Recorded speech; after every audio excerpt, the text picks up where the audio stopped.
Hi, I'm Dr. Gayatri Kameshwaran. இப்போ fixed ortho treatment எந்த ஏஜில் ஸ்டார்ட் பண்ணலாம் அப்படின்னா யூஸ்வலாக 13 இயர்ஸ் கம்ப்ளீட் ஆனதுக்கப்புறமே நம்ம ஃபிக்ஸட் ஆர்த்தோ ட்ரீட்மெண்ட் பிளான் பண்ணிக்கலாம். ஏன்னா அந்த டைமில் தான் குழந்தைங்களுக்கு எல்லா மில்க் டீத் பார்ப்பற்கள் எல்லாமே விழுந்துட்டு பர்மனெண்ட் டூத் வந்திருக்கும்.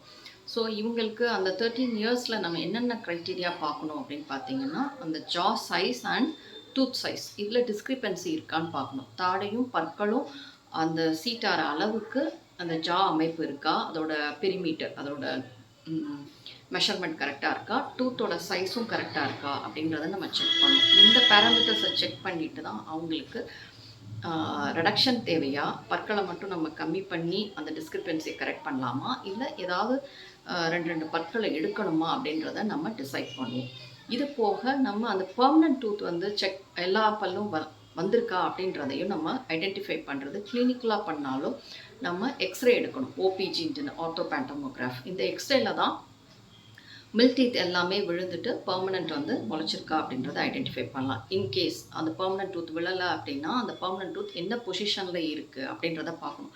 வெர்டிக்கலாக இம்பேக்டடாக இருக்கா, மோஸ்ட்லி கெனைனோ இல்லை ப்ரீமோலாரோ வராமல் அந்த குழந்தைகளுக்கு இம்பேக்டடாக இருக்கும். இந்த மாதிரி கேஸில் அவங்களுக்கு வந்து எக்ஸ்ட்ராக்ஷன் தேவையா, இல்லை வந்து அந்த இம்பேக்டட் டூத்தை நம்ம ஆர்த்தோடான்டிக் எரப்ஷன் பண்ணலாமா அப்படின்றத டிபெண்ட் அப்பான் இட்ஸ் பொசிஷன், அதை வச்சு தான் நம்ம டிசைட் பண்ணணும். ஸோ இதெல்லாம் நிறைய பேராமீட்டர்ஸ் இருக்குது குழந்தைங்களுக்கு ஃபிக்ஸட் ஆர்த்தோ ட்ரீட்மெண்ட் ப்ரொசீட் பண்ணுறதுக்கு முன்னாடி. தேங்க்யூ. ஸோ இந்த எக்ஸ்ரே ஓபிஜி பார்த்திங்கன்னா லெஃப்ட் சைடில் மட்டும் அந்த குழந்தைக்கு கெனைன், பெர்மனன்ட் கெனைன், சிங்கப்பல் வந்து இம்பேக்ட் ஆகிருக்கு. இதை நம்ம ரிமூவ் பண்ணி தான் ஆகணும். ஸோ இதை நம்ம சர்ஜரிக்கெல்லாம் நம்ம ரிமூவ் பண்ணது. ஏன்னா இந்த பல் எடுத்தால் தான் அந்த ரூட் வந்து கீழே இருக்க அந்த 2 பல்லோட ரூட்டில் சாய்மானமாக இருக்குது. ஸோ இதை நம்ம எடுத்ததுக்கு பிறகு தான் நம்ம ஆர்த்தோ ட்ரீட்மெண்ட் ப்ரொசீட் பண்ண முடியும். தேங்க்யூ.